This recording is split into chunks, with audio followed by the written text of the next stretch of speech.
안녕하세요, 여러분. 오늘은 여러분이 저번에 실시하셨던 KLAT 콜브 학습 유형 검사 결과지를 함께 살펴보면서 검사 결과를 어떻게 해석해야 하는지, 또 이런 결과들을 반영해서 어떻게 공부를 해 나가야 하는지에 대해서 한번 알아보는 시간을 갖도록 하겠습니다. 먼저 심리검사에 대해서 간단하게 알아보고 넘어가겠습니다. 심리검사는 크게 인지능력을 측정하는 인지검사와 비인지검사 이렇게 크게 두 가지로 나뉘게 되는데요. 콜브 학습유형 검사는 이런 능력을 측정하는 인지검사에 속하기도 하고요. 또 학습 유형을 알아볼 수 있는 비인지검사에 속하기도 합니다. 조금 쉬운 말로 얘기해서 내가 생각하는 힘이 얼마나 있는지, 생각하는 힘이 얼마나 뛰어난지, 또 내가 생각하는 스타일은 어떠한지 이 두 가지 측면을 모두 살펴볼 수 있다고 합니다. 이 두 가지를 종합적으로 파악해서 여러분들이 학습 능력을 어떻게 키울 수 있을지에 대한 안내도 간략하게 드릴 테니까 집중해서 잘 봐주시면 감사하겠습니다. 콜브 학습 유형 검사는 길포드라는 심리학자의 지능구조 모형 이론과 콜브의 학습 유형 이론을 바탕으로 해서 여러분들의 인지 능력과 학습 유형을 파악하기 위해서 개발된 검사입니다. 그래서 콜브에 의하면 이런 학습을 하는 사람들은 정보를 어떻게 받아들이는지, 그 정보 지각과 이 받아들인 정보를 어떻게 처리하는지 그러한 방식의 조합에 의해서 네 가지 유형으로 결정이 된다고 합니다. 그래서 이 네 가지 유형의 강점과 약점을 알게 된다면 학습을 하는 학생들은 스스로의 강점을 더 높이고 이렇게 약점도 보완을 할 수 있는 방법을 알 수 있게 된다고 합니다. 그래서 콜브의 경험학습 이론에 따르면 이렇게 정보 처리와 정보 지각에 따라서 네 가지 유형이 나뉜다고 했죠. 이렇게 보시면 정보 처리 X축 가로줄과 정보 지각 Y축 세로줄을 보시면 이렇게 턴으로 나뉘어서 네 가지 칸이 나오게 됩니다. 그래서 정보 처리와 정보 지각 두 축에는 어떤 것들이 있는지 살펴보겠습니다. 먼저 Y축 정보 지각부터 보도록 하겠습니다. 정보 지각은 내가 들어오는 정보들을 어떤 방식으로 받아들이는지와 관련된 내용이라고 볼 수 있습니다. 이 Y축에서 위쪽에 속하는 친구들은 구체적이고 주관적인 경험을 중시하는 친구들입니다. 여기에 속하는 사람들은 자신이 직접 경험하는 감정을 통해서 정보를 수집한다고 하고요. 또 대인관계를 중시하는 편이고 지금 현재에 몰입하는 경향이 있다고 합니다. 반면에 Y축의 아래쪽에 속하는 친구들은 좀 추상적이고 객관적인 개념을 중시하는 경향이 있습니다. 그래서 지식과 이론 자체를 중요하게 여기고 드러나 있는 정보를 분석하고 또 평가하는 활동들을 즐겨한다고 합니다. 그래서 꽤나 논리적이고 체계적이고 과학적인 특성이 있다고 하고요. 그 다음으로 X축 정보 처리에 대해서 알아보도록 하겠습니다. 정보 처리는 우리가 정보 지각을 통해 들어온 정보들을 처리할 때 어떤 활동을 통해서 처리를 하는지에 대해 알 수 있는 축입니다. 그래서 왼쪽을 보시면 이 X축에서 왼쪽에 속하는 친구들은 함께 행동을 함으로써 정보를 처리하는 친구들입니다. 그래서 내가 들어온 정보들을 직접 실험해보고 실천해봄으로써 학습을 하는 친구들이고요. 때문에 현실에 적용 가능한 것을 중시한다고 합니다. 또 꽤나 능동적이고 적극적인 경향을 가지고 있다고 하고요. X축의 오른쪽에 속하는 친구들은 혼자 생각을 함으로써 이 들어온 정보들을 처리하는 친구들이라고 합니다. 그래서 정보가 이렇게 들어오게 되면 이걸 주의 깊게 관찰하고 여러 가능성들을 탐색하는 것을 중요하게 여긴다고 합니다. 또한 배운 것을 계속해서 생각하고 충분하게 이해하고자 하는 경향이 있고요. 차분하고 인내심이 많은 성향을 가진 친구들이 많다고 합니다.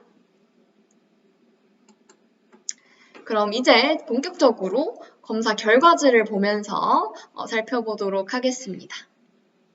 먼저 검사 해석을 할 때 어떤 순서로 해야 하는지 설명드리도록 하겠습니다. 검사 결과지를 받으셨을 때 맨 먼저 봐야 할 것은 1번 인지 능력입니다. 그래서 이 인지 능력의 하위 영역인 언어 영역과 수리 영역, 공간 영역, 도식 영역 점수가 어느 정도로 나왔는지 확인을 먼저 해보시고요. 그리고 두 번째로는 오른쪽 중간 부분에 있는 타당도 지표를 보셔야 합니다. 그래서 여러분들이 검사를 실시하셨을 때 올바르게 그리고 신뢰롭게 응답했는지를 점검할 수 있는 지표니까 꼭 살펴보셔야 합니다. 세 번째로는 이 학습 유형 이 부분을 보셔야 합니다. 그래서 아까 제가 말씀드린 콜브 학습 유형 이론에 따라서 4가지 학습 유형이 나온다고 했죠. 그래서 내가 어떤 학습 유형에 속하는지, 이 학습 유형의 강점과 보완점은 무엇이 있는지, 이 유형이 선호하는 학습 방법이나 환경은 무엇인지 알아볼 수 있는 부분입니다. 마지막으로 살펴보셔야 할 것은 3. 학습 제한 부분입니다. 그래서 여러분들의 인지 능력과 학습 유형 결과에 따라서 어떤 점들을 보완하고 공부를 어떻게 해나가야 하는지 이런 것들을 제안해 놓은 부분이니까 각자 한번 꼼꼼하게 읽어보시면 좋을 것 같습니다. 그리고 검사 결과지를 살펴보시면 이렇게 점수가 T점수와 백분위로 나와 있게 되죠. 그래서 백분위 같은 경우에는 100명을 기준으로 자신의 점수보다 낮은 점수를 받은 학생이 전체의 몇 %인가를 나타내주는 점수라고 합니다. 예를 들어서 내가 어휘력에서 90%의 백분위에 속한다고 나왔다면 나보다 점수가 낮은 학생들이 90% 아래 90%나 있다고 보시면 됩니다. 그러니까 내가 상위 10%에 속한다고 볼 수 있겠죠. 사실 T점수와 백분 점수 둘 중 아무거나 보셔도 되는데 T점수는 조금 어려울 수도 있어서 구체적으로 설명드리겠습니다. T점수 같은 경우에는 원점수를 평균이 50이고 표준 편차가 10인 점수로 변환한 것을 의미합니다. 말이 조금 어렵게 느껴지기도 하죠. 그러니까 내 점수가 나의 또래들 중에 어느 정도 수준에 속하는지를 볼 수 있게 점수를 변환한 것이라고 보시면 될 것 같습니다. 그래서 T점수 같은 경우에는 40점에서 59점 사이를 보통 수준이라고 보고 있고요. 39점 미만은 낮은 수준으로 보고 있습니다. 그리고 60점 이상은 높은 수준이라고 볼 수 있습니다. 그래서 보기 편하신 방법대로 T점수나 백분위로 점수를 확인하시면 됩니다. 그 다음으로 인지능력, 그 4가지 영역에 대해서 설명드리도록 하겠습니다. 인지능력에는 언어 영역과 수리 영역, 공간 영역, 도식 영역이 있습니다. 먼저 언어 영역입니다. 언어 능력은 언어를 효과적으로 사용하고 상황이나 조건에 맞춰서 이를 변형하고 새롭게 표현할 수 있는 능력을 의미합니다. 여러분들이 검사를 실시하셨을 때 이렇게 언어로 쓰여있는 문항들을 읽고 또 그 의미를 이해해서 OMR에 응답을 하셨죠. 이렇듯 언어는 모든 학습 활동의 기본이라고 볼 수 있습니다. 그래서 보시면 언어 영역 그 결과지 언어 영역 옆부분에 어휘력과 언어 추리 이렇게 하위 척도가 2가지가 있는데요. 어휘력이 높게 나온 친구들은 다양한 단어를 사용하고 또 말이나 글의 세부 내용을 정확하게 이해할 수 있는 친구들이라고 합니다. 그리고 두 번째 하위 척도인 언어 추리가 높게 나온 학생들은 단어들 간의 관계를 파악하고 또 추론을 함으로써 보다 수준 높은 생각을 할 수 있는 친구들이라고 볼 수 있습니다. 이런 언어 영역과 관련된 활동들에는 일기 쓰기라든지 글짓기, 책 읽고 내용 요약하기, 토론하기, 나만의 단어장 만들기와 같은 활동들이 있으니까 언어 능력을 키우고 싶은 친구들은 이런 활동들을 한번 시도해보면 좋을 것 같아요. 두 번째는 수리 영역입니다. 수리 능력은 계산을 할 수 있는 능력뿐만이 아니라 어떤 숫자나 기호어 간의 관계를 파악하고 분석하는 능력을 의미합니다. 한마디로 수리 영역에서 점수가 높게 나온 친구들은 논리적인 사고를 잘하는 친구들이고 또 집중력이 높은 편이라고 합니다. 수리 능력과 관련된 활동에는 암산이라든지 아니면 구구단 외우기, 그리고 매일 계산 문제 풀기, 교과서 내에 있는 통계 자료 한번 해석해보기, 코딩 배우기와 같은 활동들이 있으니까 수리 능력을 내가 좀 키우고 싶다 하면은 이와 같은 활동들을 시도해보시면 좋을 것 같습니다. 그리고 세 번째는 공간 영역입니다. 공간 능력은 공간 속에 있는 물체의 형태를 정확하게 인지하고 이를 머릿속에서 이동시키거나 좀 바꿀 수 있는, 변형시킬 수 있는 능력을 의미한다고 합니다. 이런 공간 능력 같은 경우에는 과학이라든지 기술, 예술, 체육과 같은 그런 학문들의 밑거름이 된다고 하는데요. 이 공간 영역에도 옆에 보시면은 공간 회전과 공간 관계라는 두 가지 하위 척도가 나와 있습니다. 그래서 공간 회전 점수가 높게 나온 친구들은 제시된 모양이 다른 각도의 시각에서 어떻게 나타나는지 파악을 잘 할 수 있는 그런 친구들이고요. 공간 관계가 높게 나온 친구들은 그 대상과 그 대상을 이루는 이런 공간적인 관계들을 바르게 파악할 수 있는 능력이 있는 친구들이라고 합니다. 그래서 공간 능력을 조금 키우고 싶은 친구들은 레고라든지 프라모델 조립하는 활동들을 해보면 좋을 것 같고요. 또 간단하게 내가 어디 장소를 찾아가야 할 때 약도를 그려보는 활동도 공간 능력을 키울 수 있는 하나의 방법이 될 수 있습니다. 또 다들 잘 아시겠지만 큐브라던가 종이접기, 길찾기와 같은 활동들을 한번 시도해보시면 좋을 것 같고요. 마지막 영역은 도식 영역입니다. 도식 능력은 도형들 간의 관계를 파악할 수 있는 능력을 의미합니다. 보통 도식 영역은 음악이나 미술과 같이 기호나 도형을 이용하는 학습 활동과 관련이 높다고 하는데요. 도식 능력이 높은 친구들은 아무래도 추리력이 높은 편이라고 합니다.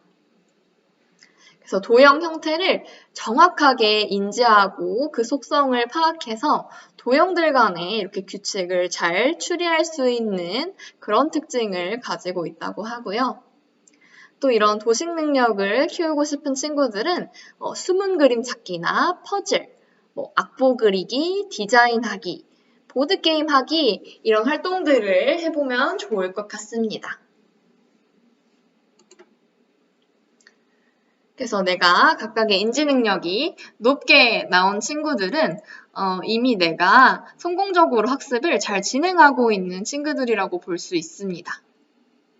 그래서 내가 각각의 영역 중에 상대적으로 조금 낮은 부분이 있다면 이런 점들을 잘 보완해야 할 필요가 있겠죠. 또한 그 단기적인 성적 향상 이상의 큰 목표를 세워서 학습을 계속 해나가시면 될 것 같습니다. 그리고 전반적으로 그런 점수들이 보통 수준에 나온 친구들은 자신이 가진 강점이 무엇이 있는지 확인해보고 영역별로 이 영역을 최대한 활용하는 것이 좋을 것 같습니다. 그래서 내가 어떤 강점이 있는지, 이 강점을 살릴 수 있는 방법은 무엇이 있는지 한번 찾아보면 좋을 것 같고요. 그리고 각각의 영역에서 좀 낮은 수준에 속하는 친구들은 학습에 대한 동기라든지 흥미를 한번 찾아보면 좋을 것 같습니다. 그래서 내가 왜 공부를 해야 하는지 그 이유를 한번 생각해보면 좋을 것 같아요. 또 내가 공부가 너무 어렵게 느껴진다면은 좀 기초적이고 쉬운 부분부터 먼저 학습하는 것이 필요할 것 같고요. 그렇다고 내가 점수가 낮다고 해서 좀 약점에 집중하기보다는 그 점수들 중에서 내가 그나마 좀 높게 나온 점수가 무엇이 있는지 그 영역을 한번 파악해보고 그와 같은 능력을 먼저 키우고 나머지 능력들을 조금씩 키워나가는 것도 여러분들이 공부를 할 때 자신감을 높일 수 있는 방법이기도 합니다.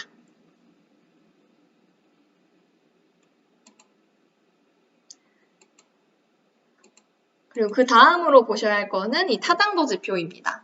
아까 간단하게 설명드리기도 했죠. 그래서 R, 문항응답수는 전체 문항에 여러분이 응답을 얼마나 했는지를 의미합니다. 그래서 이게 42점 미만인 친구들은 이 점수 결과에 대해서 조금 주의 깊게 살펴보셔야 할 것 같아요.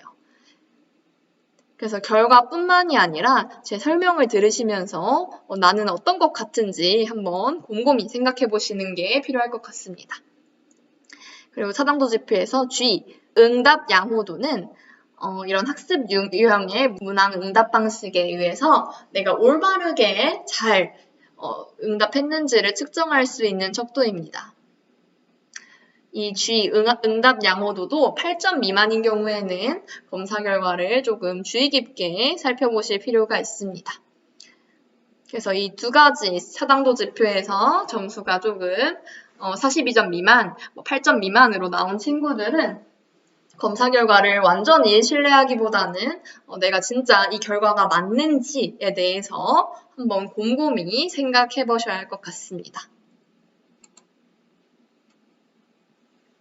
그래서 아까 처음에 말씀드릴 것 같이 학습 유형은 학습 방법과 그런 학습 환경 중에 내가 선호하는 부분이 어느 부분인지 그 두 가지 조합을 통해서 유형이 정해진다고 합니다. 그래서 검사하실 때 아래와 같은 문항들의 체킹을 한번 해보셨을 거예요. 그래서 이렇게 4가지 학습 유형이 나오게 된다고 합니다. 그래프에서 이렇게 X축이든 Y축이든 높게 나온 부분은 이렇게 삼각형이 각각 나오게 되죠. 이 삼각형의 부피가 가장 큰 부분이 내가 속한 유형이라고 볼 수 있습니다. 먼저 첫 번째로 체험학습형 같은 경우에는 내가 직접 체험하고 느끼고 학습을 하는 친구들을 의미한다고 합니다. 체험학습형 친구들은 친구들이나 아니면은 뭐 가족들과 함께 체험을 할 수 있는 그런 학습 환경을 좋아하기 때문에 뭐 그룹으로 어떤 과제를 하거나 발표를 하는 활동들을 좋아한다고 합니다. 또 체험학습형의 친구들의 강점은 목표가 명확할 때 이를 빠르게 달성하는 친구들이라고 하고요. 또 수업 시간에 조금 참여적인 태도를 보이는 친구들이라고 합니다. 반면에 체험학습형 친구들이 보완해야 할 점은 좀 논리성과 체계성을 기를 필요가 있다는 점입니다. 또한 내가 학습한 내용을 체험하는 것도 중요하지만 직접 이렇게 필기를 하든지 생각을 해봄으로써 차분하게 정리하는 연습을 할 필요가 있을 것 같고요. 또 행동이 먼저 앞서기 때문에 좀 성급하고 충동적일 수도 있으므로 좀 행동하기 전에 한번 충분히 생각해 보는 것이 좋을 것 같습니다. 두 번째로 생각학습형의 특징에 대해 알아보도록 하겠습니다. 생각학습형 유형의 친구들은 조금 다양한 경험을 하고 아이디어들을 통해서 자신의 생각과 연결하여 학습을 하는 유형이라고 합니다.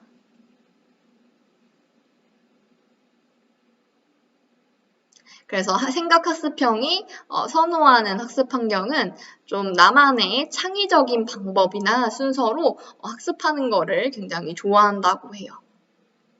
그래서 생각학습형의 강점은 조금 관심 있는 영역에 대해서 정보를 많이 수집하는 친구들이라고 하고요.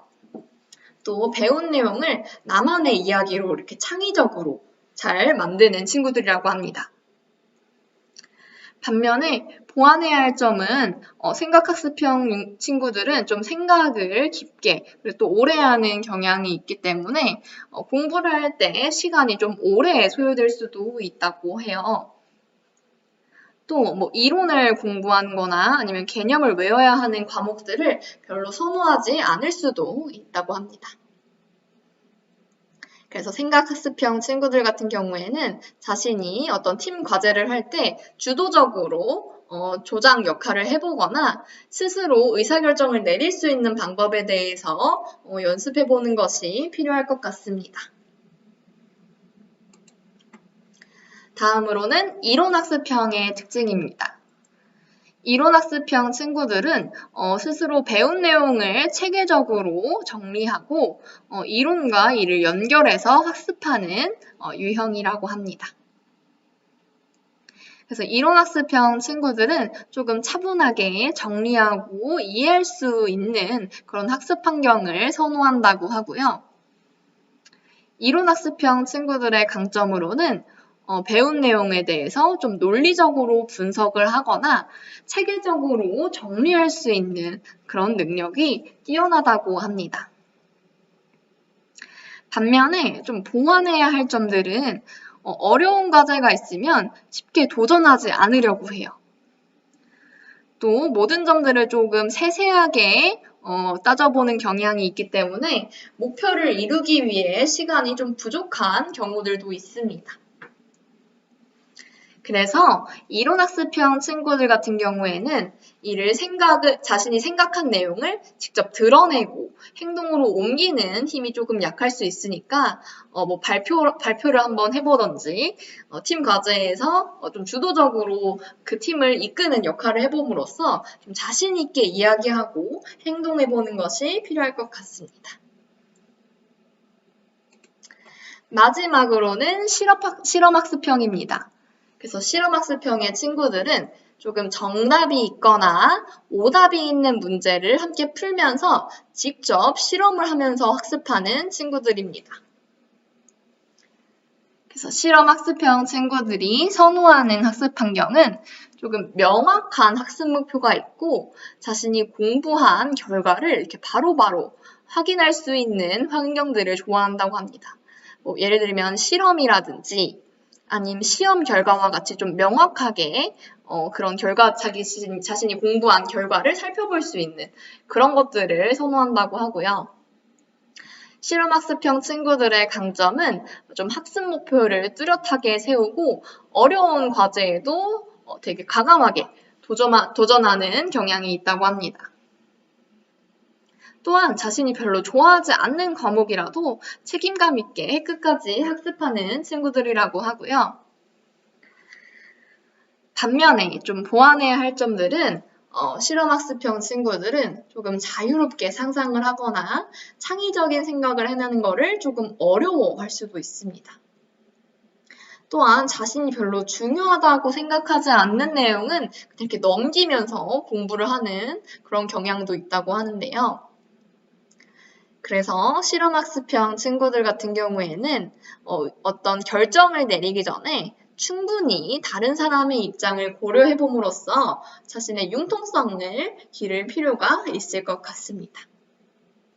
네, 이렇게 지금까지 콜브 학습 유형 검사 결과에 대해서 함께 살펴보았는데요. 여러분들에게 이 검사 결과가 도움이 많이 되었으면 좋겠습니다. 그럼 여기서 마치도록 하겠습니다. 감사합니다.